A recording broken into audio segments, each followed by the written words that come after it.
له النعمة وله الفضل وله الثناء الحسن وصلوات الله البر الرحيم والملائكة المقربين على سيد المرسلين محمد وعلى آله وصحبه الطيبين الطاهرين اللهم لا سهل إلا ما جعلته سهلا وأنت يا حي يا قيوم تجعل الحزن إذا شئت سهلا اللهم أكرمنا بالإخلاص في النية والقول والعمل.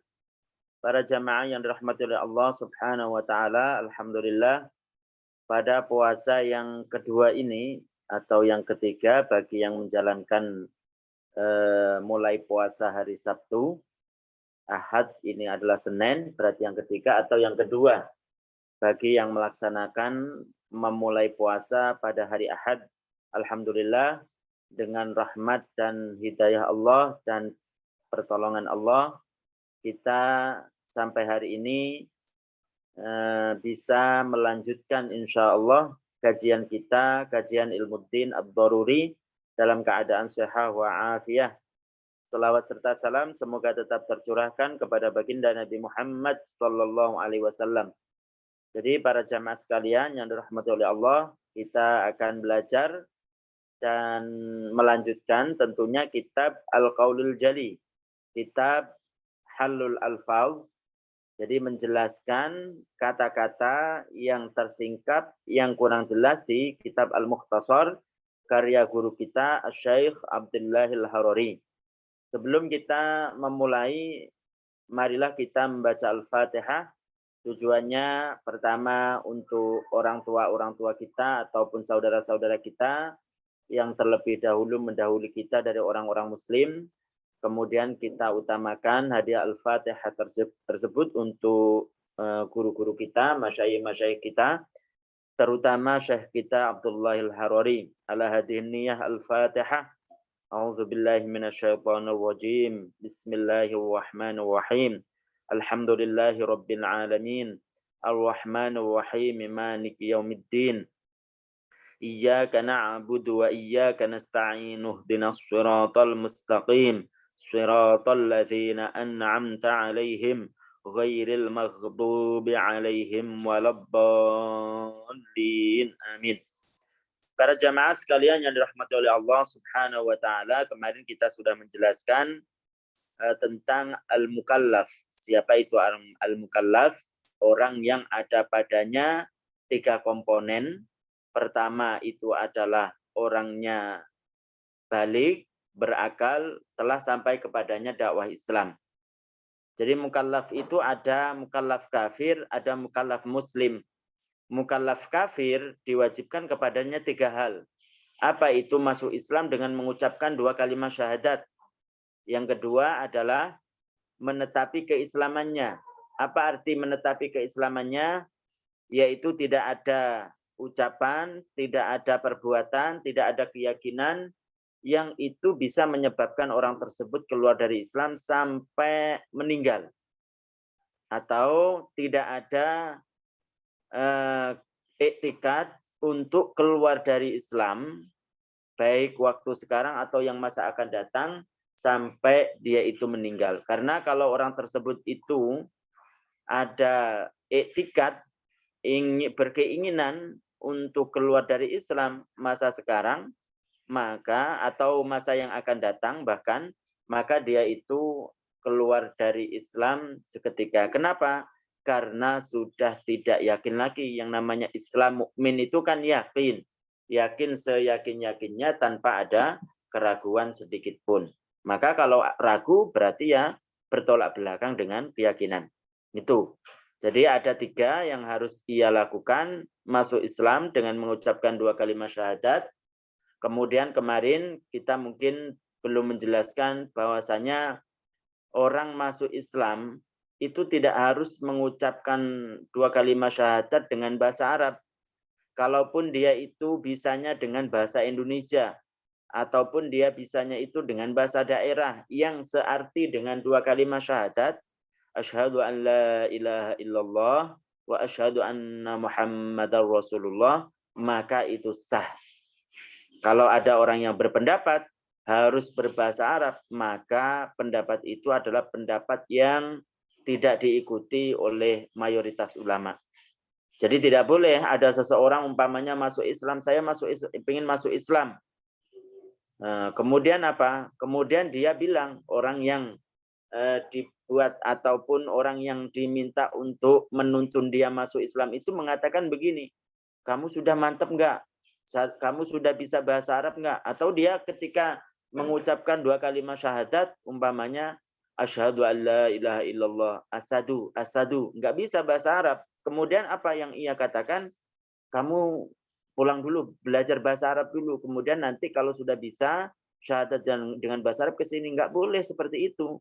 Enggak boleh.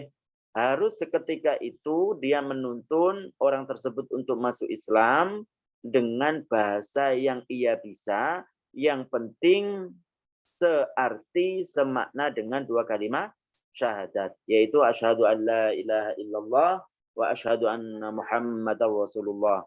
Kalau bahasa Indonesianya kan, saya bersaksi tidak ada Tuhan yang berhak disembah kecuali Allah, dan Nabi Muhammad Shallallahu Alaihi Wasallam itu adalah utusan Allah Subhanahu wa Ta'ala. Itu yang harus kita ajarkan kepada yang lain, bahwasanya tidak disyaratkan harus bisa bahasa Arab. Itu. Kemudian ketika dia sudah masuk Islam, apa kewajiban dia? Yaitu menetapi keislamannya. Jadi orang yang baru masuk Islam atau Islamnya itu sudah lama, maka kewajiban bagi dia itu adalah menjaga keislamannya dari perkara-perkara yang bertentangan dengan 2 kalimat syahadat. Artinya kalau orang tersebut itu, kalau dia itu sudah mengucapkan 2 kalimat syahadat, kemudian tidak ada ucapan, tidak ada keyakinan, tidak ada perbuatan yang bertentangan dengan 2 kalimat syahadat, maka kalau dia mati dalam keadaan itu, maka dia adalah muslim, mukmin, maka balasan ia tidak ada lain kecuali surga. Kecuali surga Allah Subhanahu wa Ta'ala. Kemudian yang berikutnya, kewajiban bagi orang yang muslim, yang baru, ataupun muslim yang lama, itu adalah menjalankan perkara yang diwajibkan dan menjauhi perkara yang dilarang. Kemarin kita sudah jelaskan, kalau orang tersebut itu mati dalam keadaan bukan mukallaf, bagaimana?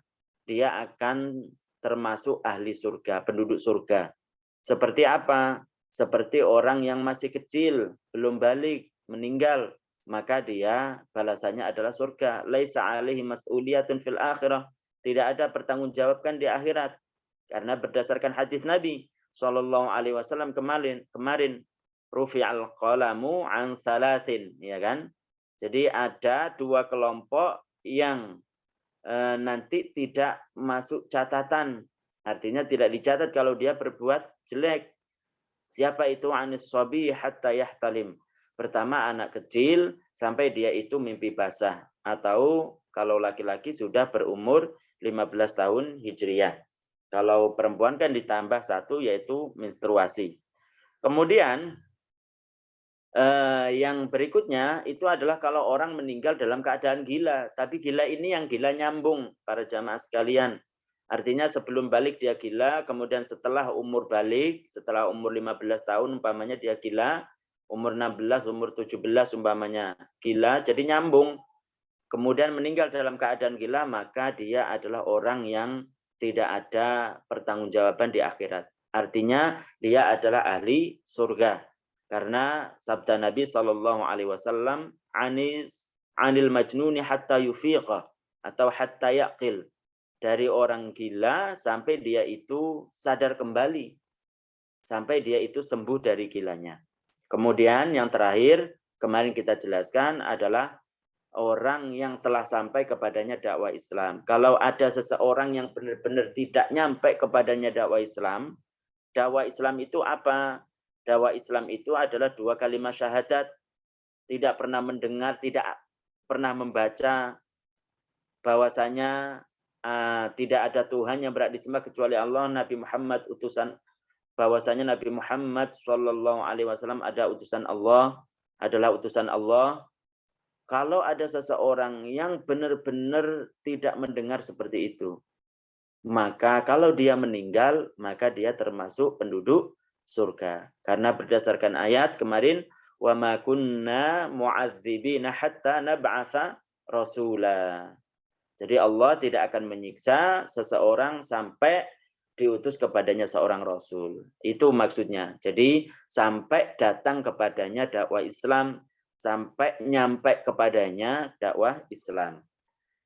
Kemudian itu kan bagi orang Muslim juga di sini akan disebutkan nanti apakah dia wajib untuk mengucapkan 2 kalimat syahadat atau tidak. Di sini dijelaskan, famimma termasuk perkara yajibu yang wajib alal mukallafi bagi seorang mukallaf, sawa ungkana musliman, baik dia orang muslim, jadi mukallaf yang muslim, am kafiran atau kafir, ilmuhu mengetahuinya, wa'tiqaduhu dan meyakininya, bi an yudzaina dengan cara mengakui qalbuhu yaitu hatinya lahu pada perkara tersebut, wayardo dan ridho rela dalam hatinya bi dengan perkara tersebut, mutlakon dalam keadaan apapun, ai fi kulli ahwalihi dalam keadaan apapun, wanutku dan mengucapkan bihi dengan perkara tersebut, bil lisani dengan lisannya, fil hali seketika ingkana jika dia al mukallafu yaitu orang mukallaf, kafiron dia kafir aslian baik itu asli belum pernah masuk Islam, au murtadan atau dia pernah Islam kemudian keluar dari Islam. Wa illa apabila dia bukan kafir, biangkana musliman yaitu orang muslim, fafis sholati maka dalam salat asyhadatani yaitu yang diwajibkan 2 kalimat syahadat. Wa huma yaitu asyhadu an la ilaha illallah wa asyhadu anna muhammadar rasulullah. Yaitu asyhadu an la ilaha illallah wa asyhadu anna muhammadar rasulullah. Jadi para jamaah sekalian yang dirahmati oleh Allah, termasuk perkara yang wajib pertama diketahui, kemudian disertai dengan meyakininya, disertai dengan pengakuannya. Pengakuan diucapkan maksudnya, pengakuan dengan diucapkan seketika, yaitu 2 kalimat syahadat. Jadi wajib setiap keadaan apapun, baik orang tersebut dalam keadaan makan, minum, ataupun dia itu dalam keadaan susah, dalam keadaan senang, jika dia itu adalah orang yang belum masuk Islam, maka wajib mengetahuinya, kemudian diyakininya, dan diucapkan dalam lisannya, yaitu 2 kalimat syahadat. Jadi wajib orang kafir mau masuk Islam itu kan dengan 2 kalimat syahadat. Wajib bagi dia untuk mengucapkan begitu. Dan selain juga diucapkan, wajib diyakini. Dan wajib diketahui, harus diketahui. Jadi hanya sekedar pengetahuan saja, tanpa diikuti dengan keyakinan, tanpa diikuti dengan ucapan tidak cukup.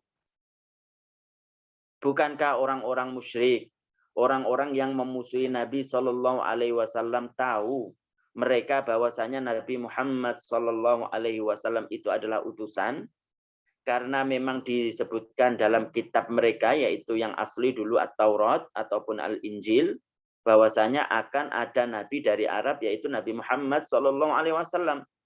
Mereka tahu itu dan mereka juga tahu bahwasanya ciri-ciri seorang Nabi itu adalah dipercaya. Nabi Muhammad Shallallahu Alaihi Wasallam tidak pernah berkhianat ketika dititipkan, baik yang menitipkan kepadanya itu adalah musuhnya ataupun orang-orang yang seiman, tidak pernah. Mereka itu tahu seperti itu dan itu adalah ciri-ciri Nabi. Mereka tahu seperti itu, bahkan mereka itu tahu bahwasanya Nabi Muhammad Shallallahu Alaihi Wasallam itu utusan. Seperti halnya mereka tahu bahwasanya ini adalah anak mereka. Bukankah disebutkan dalam Al-Quran? Ya'rifunahu kama ya'rifuna abna'akum. Ya, ya'rifuna abna'ahum. Ya'rifunahu kama ya'rifuna abna'ahum.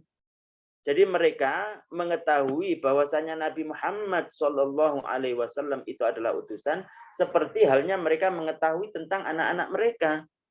Tapi itu tidak mencukupi hanya sekedar mengetahui tanpa diyakini. Harus diyakini dan diucapkan. Mengucapkan 2 kalimat syahadat. Asyhadu an la ilaha illallah wa asyhadu anna Muhammadar Rasulullah. Begitu juga ketika orang itu mengucapkan tanpa diyakini dalam hatinya juga tidak mencukupi. Tidak mencukupi. Artinya ketika orang tersebut mengucapkan 2 kalimat syahadat, kemudian dalam hatinya itu dia tidak rela terhadap apa yang dia ucapkan, maka menurut kita orang Muslim, karena kita menghukumi secara zahir, maka dihukumi dia itu adalah Muslim, karena kita tidak tahu hati seseorang. Yang tahu itu hanyalah Allah Subhanahu wa ta'ala. Yang mengetahui itu dalam hati itu hanyalah Allah Subhanahu wa ta'ala. Sedangkan kita orang Muslim itu menghukumi secara zahir. Kalau dia mengucapkan 2 kalimat syahadat, kemudian tidak ada perkataan, tidak ada ucapan-ucapan, tidak ada perbuatan-perbuatan yang bertentangan dengan 2 kalimat syahadat, kita hukumi dia adalah Muslim. Maka kalau dia meninggal, kita sholatin, kita mandikan, kita kubur dalam pekuburan orang-orang Muslim. Tapi kalau dia itu dalam hatinya itu tidak rela terhadap apa yang ia ucapkan, dalam hatinya itu ada keyakinan-keyakinan yang bertentangan dengan 2 kalimat syahadat, maka menurut Allah dia bukan Muslim. Apa artinya? Artinya ketika di akhirat, kalau dia itu tidak beriman dalam hatinya, tidak rela dalam hatinya tentang Islam, maka dia adalah orang kafir, maka dia akan masuk neraka selamanya. Dia akan masuk neraka selamanya. Allah Ta'ala a'lamu bidatis sudur. Allah Subhanahu wa Ta'ala yang mengetahui isi hati-hati seseorang. Kalau ada seseorang itu masuk Islam dengan mengucapkan 2 kalimat syahadat, tapi dalam hatinya itu tidak rela terhadap apa yang ia ucapkan, taruhlah seperti umpamanya naudzubillah, ada orang, seseorang tersebut itu menikah dengan orang muslimah. Kan orang muslimah itu harus menikah dengan orang muslim. Maka dia apa? Maka dia itu mengucapkan 2 kalimat syahadat supaya bisa menikah saja. Tapi dalam hatinya tidak ada yang tahu kecuali Allah Subhanahu wa Ta'ala. Kalau dia itu benar-benar tulus untuk masuk Islam, maka dia sungguh orang yang beruntung. Tapi kalau dia itu tidak tulus, tidak rela terhadap apa yang ia ucapkan, maka menurut Allah Subhanahu wa Ta'ala itu tidak Muslim. Maka kalau mati dalam keadaan itu, maka dia akan finnari, akan ada di neraka abadan, selamanya. La yakhrujuna minha. Maka dia la yakhruju minha, tidak akan keluar dari neraka selamanya. Begitu. Sedangkan kita yang orang yang menjadi saksi karena dia mengucapkan 2 kalimat syahadat, kita katakan kalau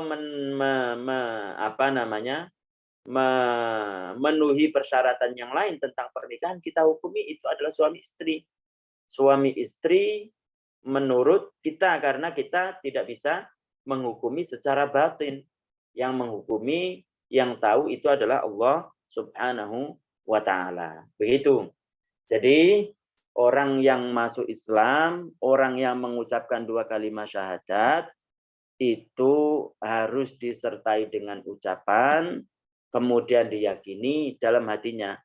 Makanya kan ketika Nabi Muhammad SAW mensolati seseorang yang munafik, ini menjadi tanda pertama bahwasanya Nabi SAW itu tidak mengetahui segala sesuatu. Itu karena pada waktu itu yang Nabi SAW ketahui bahwasanya dia mati dalam keadaan Muslim, karena pada waktu itu anaknya itu meminta jubah kepada Nabi ataupun sesuatu yang dibuat untuk bapaknya tersebut. Nabi menyangka bahwasanya dia itu mati dalam keadaan Muslim, bapaknya. Jadi ada seorang dulu pada zaman sahabat namanya Ubay. Awalnya Ubay. Ubay tersebut itu memperlihatkan kepada Nabi bahwasanya dia Muslim. Kemudian ketika mendekati meninggal dia, anaknya datang kepada Nabi untuk meminta sesuatu supaya dibawa oleh Ubay ini yang kelihatannya itu masuk Islam, supaya dia bawa ke kuburan begitu. Nabi Shallallahu Alaihi Wasallam itu tidak mengetahui bahwasanya Ubay ini adalah orang yang dengki terhadap Muslim, munafik. Sehingga apa? Sehingga Nabi Shallallahu Alaihi Wasallam itu mensolatinya ketika meninggal, mensolati. Baru setelah itu turun ayat diwahyukan oleh malaikat Jibril bahwasanya janganlah kamu mensolati seseorang yang seseorang tersebut itu mati dalam keadaan bukan Muslim. Nabi tidak tahu pada waktu itu.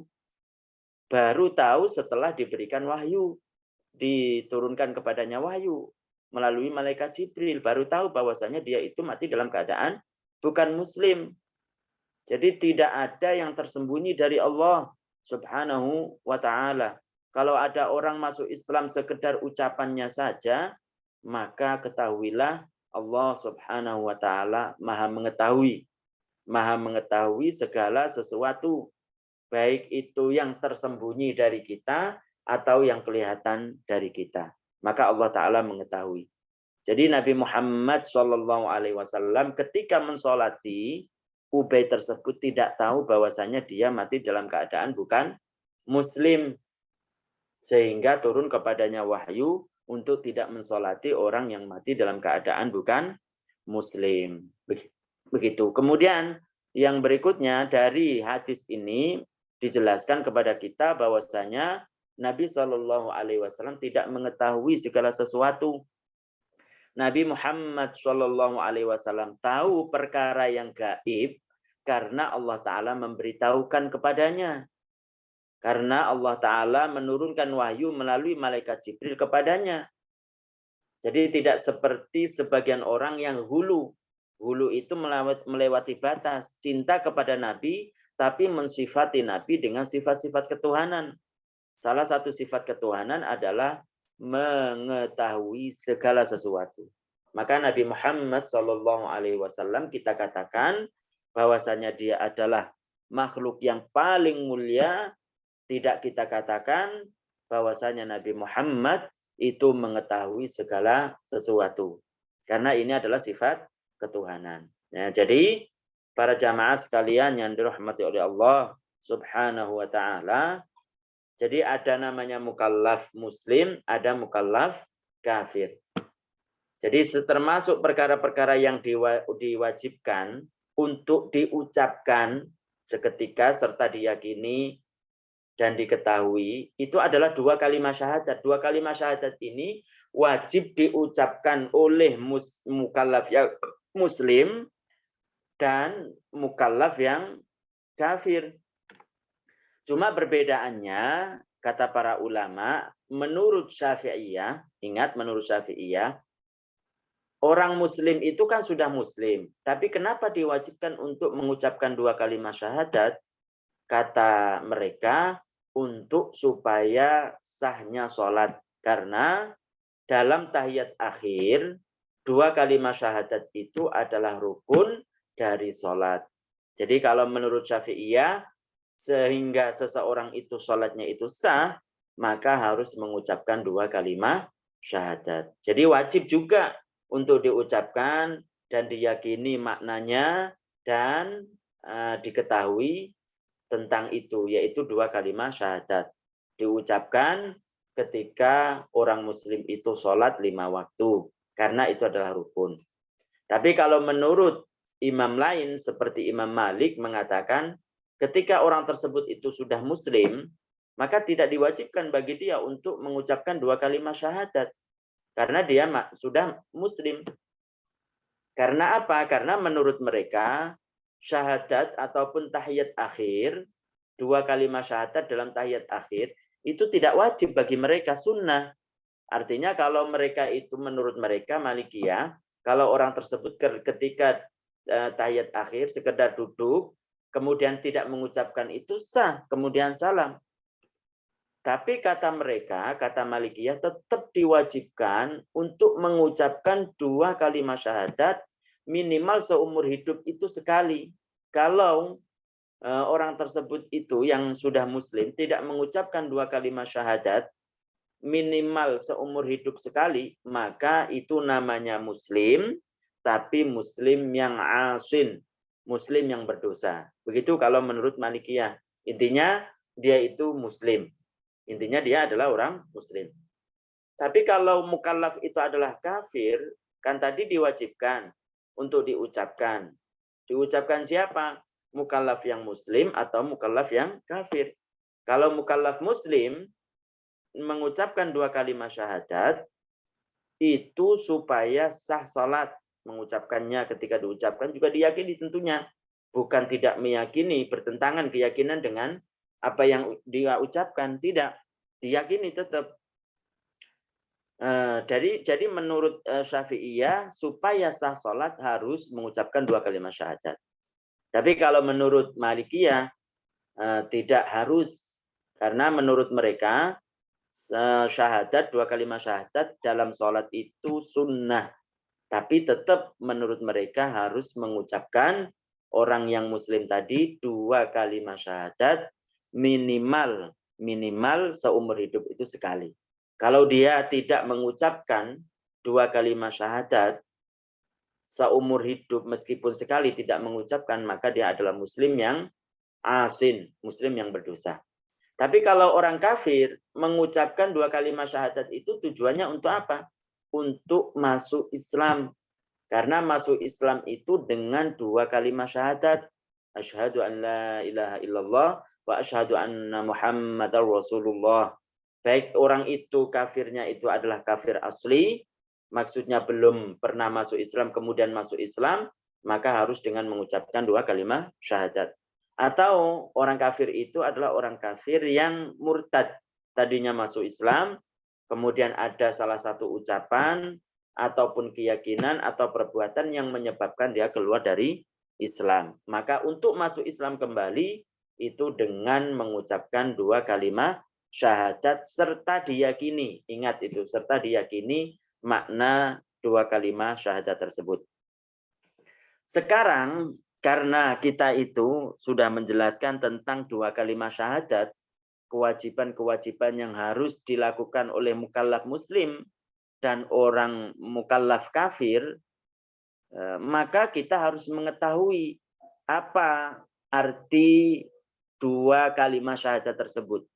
Syahadat yang pertama dengan syahadat yang kedua harus tahu. Supaya orang tahu bahwasanya ketika orang tersebut itu mengucapkan 2 kalimat syahadat, tidak menjadi aman bagi dia. Kalau seorang tersebut itu dikatakan masuk Islam, kemudian dia mengucapkan 2 kalimat syahadat, bukan berarti aman. Tidak ada perkara yang bisa membatalkan Islamnya, bukan. Karena dia bukan maksum, karena dia bukan terjaga dari perkara-perkara yang membatalkan keislamannya. Yang hanya terjaga dari perkara yang membatalkan keislaman itu kan hanya Nabi. Hanya Nabi dari Nabi Muhammad dan Nabi-Nabi yang lain. Maka itu terjaga dari perkara yang membatalkan keislaman. Kalau yang lain, itu masih ada kemungkinan untuk batal keislamannya. Keluar dari Islam, maka harus tahu tentang makna syahadat yang pertama. Jika seseorang mengucapkan 2 kalimat syahadat, asyhadu an la ilaha illallah wa asyhadu anna Muhammadar Rasulullah, udah dijamin masuk surga. Tidak, belum tentu. Kalau ada keyakinan, ada perbuatan, ada ucapan-ucapan yang bertentangan dengan syahadat yang pertama dan yang kedua, tentu tidak ada gunanya orang tersebut mengucapkan 2 kalimat syahadat. Karena keyakinannya bertentangan dengan 2 kalimat syahadat yang ia ucapkan. Bukankah tadi kita ucapkan ketika orang tersebut mengucapkan 2 kalimat syahadat, maka antara ucapan, keyakinan, dan perbuatannya tidak ada yang bertentangan dengan ucapannya, kan begitu. Maka harus tahu apa itu makna syahadat yang pertama. Makanya di sini dibahas supaya kita itu bisa menjaga diri kita, bisa menjaga orang lain, terutama orang-orang yang kita kasih sayangi, yaitu istri, anak, kemudian orang tua, orang-orang yang dekat dengan kita, supaya mereka itu tidak terjatuh pada perkara yang membatalkan keislaman, yang membatalkan 2 kalimat syahadat yang ia ucapkan. Begitu. Makanya di sini disebutkan muallif ataupun pengarang ini melanjutkan karangannya, wa bima anna syahadataini, karena 2 kalimat syahadat huma aslud dakwah, yaitu pokok ajakan. Jadi aslud dakwah itu adalah 2 kalimat syahadat. Wajaba, maka wajib alal muslimi, atas orang muslim. Apa yang wajib? An ya'rifa, untuk mengetahui makna huma, makna keduanya, arti dari 2 kalimat syahadat. Walidha, karena itulah, bada al-musannifu, musannif mengawali, pengarang ini mengawali, rahimahullahu ta'ala, yaitu Syekh Abdullah Al-Harari, yang semoga Allah ta'ala merahmatinya dengan rahmat yang sangat banyak, mengawali muallif ataupun pengarang ini bisyarhi syahadatil ula, dengan menjelaskan syahadat yang pertama. Faqala, maka muallif ataupun musannif mengatakan, wa makna asyhadu an la ilaha illallah, arti dari asyhadu an la ilaha illallah apa itu? A'lamu, mengetahui, harus mengetahui. Kemudian a'taqidu, meyakini. Meyakini berarti dalam hati. Ai udzinu biqalbi, maksudnya ada pengakuan dalam hati. Wa tarifu, dan mengakui bilisani, dengan lisanku, an la ma'budu bihaqqin illallah, tidak ada Tuhan yang berhak disembah kecuali Allah subhanahu wa ta'ala. Maksudnya apa? Ai annahu la yastahiqu ahadun, maksudnya tidak ada seorang pun yang berhak an yu'bada, untuk dipuncai ketundukan diri. Ai yutadzallalahu nihayatut tadzallul, maksudnya tidak ada seorang pun yang berhak untuk dipuncai ketundukan diri illallah, kecuali Allah subhanahu wa ta'ala. Idh ma'nal ibadati, karena makna dari ibadah itu sendiri, fil lughati, dalam bahasa Arab, aqsa ghayatil khusyu'i wal khudu', puncak ketundukan diri, puncak kerendahan diri, kama nassa ala dzalikal hafidul lughawiyyu Taqiyuddin As-Subki, seperti yang telah dipaparkan oleh seorang yang hafid, yang ahli bahasa, yaitu Taqiyuddin As-Subki. Jadi makna syahadat yang pertama, ketika kita mengucapkan la ilaha illallah, itu apa? Artinya adalah la ma'budu bihaqqin illallah, tidak ada Tuhan yang berhak disembah kecuali Allah. Apa artinya? La tadzallula lahu nihayatut tadzallul illallah, tidak ada yang berhak untuk dipuncai kerendahan diri kecuali Allah. Apa sih maksudnya? Tidak ada yang berhak untuk diyakini bahwasanya tidak ada yang menciptakan dari tidak ada menjadi ada kecuali Allah. Tidak ada yang berhak untuk diyakini bahwasanya yang maha kuasa kecuali Allah subhanahu wa ta'ala. Yang menciptakan manfaat, yang menciptakan bahaya, itu hanyalah Allah subhanahu wa ta'ala. Itu adalah puncak ketundukan diri ketika kita itu sujud, beribadah kepada Allah, sholat. Itu kan meyakini hanyalah Allah subhanahu wa ta'ala yang berhak disembah. Hanyalah Allah yang maha menciptakan segala sesuatu. Hanyalah Allah yang bisa menghalangi segala bentuk bahaya, yang bisa mendatangkan segala bentuk manfaat. Itu kan begitu. Makanya itu yang sesuai dengan apa yang diartikan oleh orang yang ahli bahasa. Yang dinamakan ibadah, itu yang seperti itu. Artinya kalau orang tersebut itu mengarahkan keyakinan-keyakinan seperti itu kepada selain Allah, maka orang tersebut itu keluar dari Islam. Maka orang tersebut keluar dari Islam. Ada orang yang meyakini bahwasanya hal ini bisa mendatangkan manfaat, hal ini bisa mendatangkan bahaya, meyakini bahwasanya memang itu yang menciptakan, bukan sekedar sebab, maka orang tersebut tentu keluar dari Islam. Artinya para jamaah sekalian, Ketika orang tersebut itu ziarah kubur, orang kan meyakini bahwasanya yang di kuburan itu adalah sebagai sebab, bukan yang menciptakan sebab, bukan yang menciptakan bahaya, bukan yang menciptakan manfaat. Itu sebagai perantara supaya doa kita dikabulkan. Maka yang seperti itu bukan ibadah yang dikhususkan kepada Allah. Artinya orang yang seperti itu boleh, bahkan itu dianjurkan. Makanya Nabi SAW bersabda, Zuru al-kubura fa innaha tudzakirukum bil akhirah. Maka ziarahlah ke kubur karena akan mengingatkan tentang kematian. Kalau itu dikatakan musyrik seperti sebagian orang-orang yang tidak mengerti tentang arti ibadah menurut ulama, maka kalau itu diartikan sebagai bentuk ibadah kepada selain Allah, seperti yang diutarakan, digembar-gemborkan oleh orang yang tidak mengerti arti ibadah, maka tentunya mereka juga banyak yang melakukan taat kepada atasan, hanya sekedar taat, tidak ada keyakinan-keyakinan bahwasanya yang ditaati itu yang menciptakan ketaatan, yang menciptakan bahaya. Tidak ada keyakinan seperti itu, kan banyak mereka lakukan.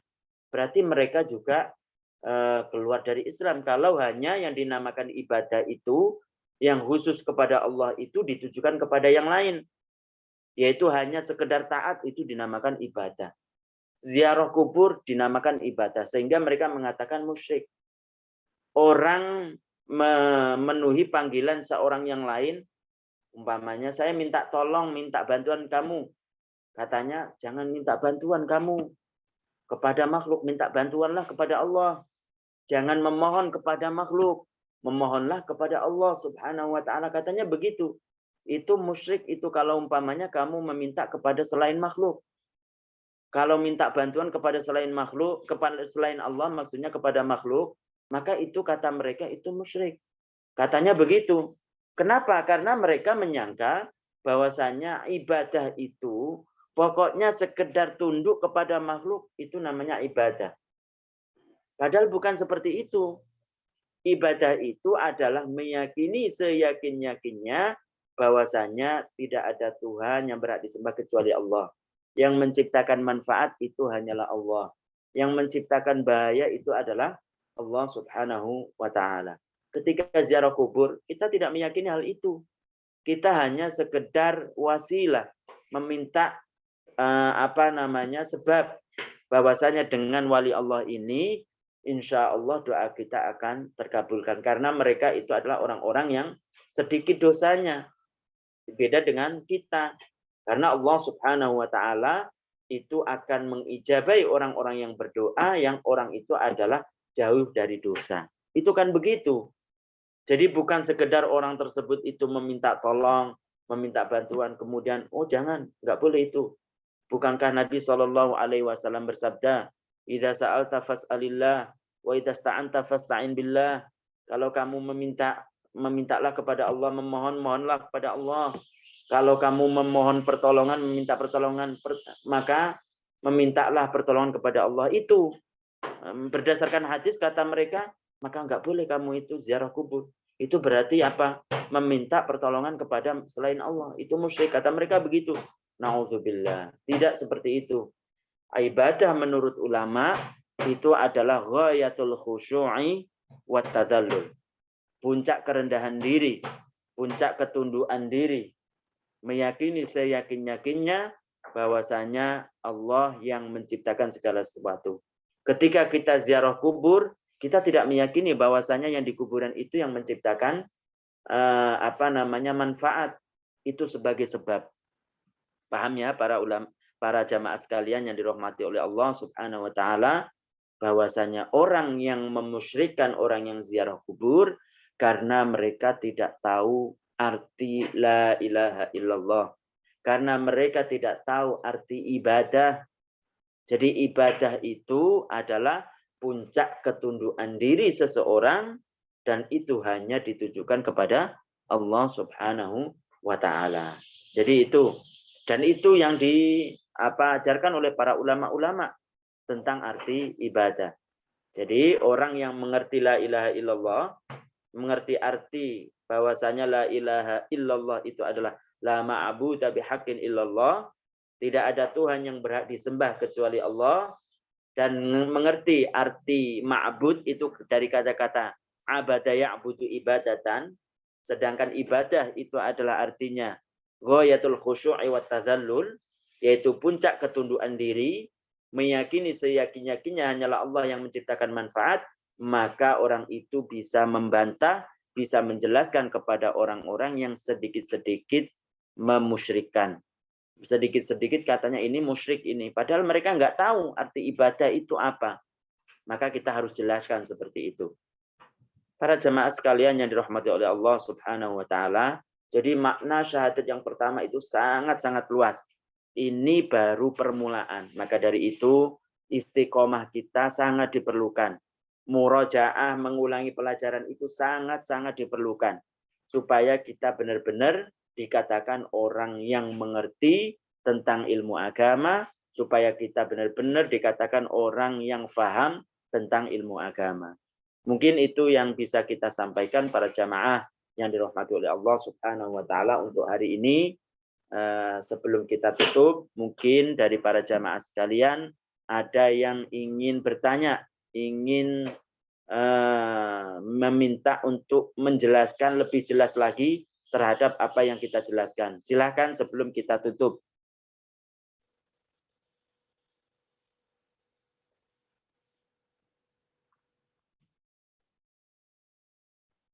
Ada yang ingin bertanya? Iya, kalau nggak ada, kita akhiri sekian. Semoga bermanfaat. Semoga kita dalam bulan Ramadan ini selalu diberikan hidayah oleh Allah untuk melakukan ketaatan-ketaatan kepadanya, dan sehingga kita mati dalam keadaan husnul khotimah. Maka balasan orang yang mati dalam keadaan iman itu tidak ada lain kecuali surga Allah Subhanahu wa taala. Amin amin. Kita akhiri, wassalamualaikum warahmatullahi wabarakatuh. Nah, kita baca tahlil, salawat dan istighfar. La ilaha illallah. Allahumma salli ala Muhammad. Rabbi firli wa liwalidayya wa lil mu'minina wal mu'minat. Barakallahu fikum.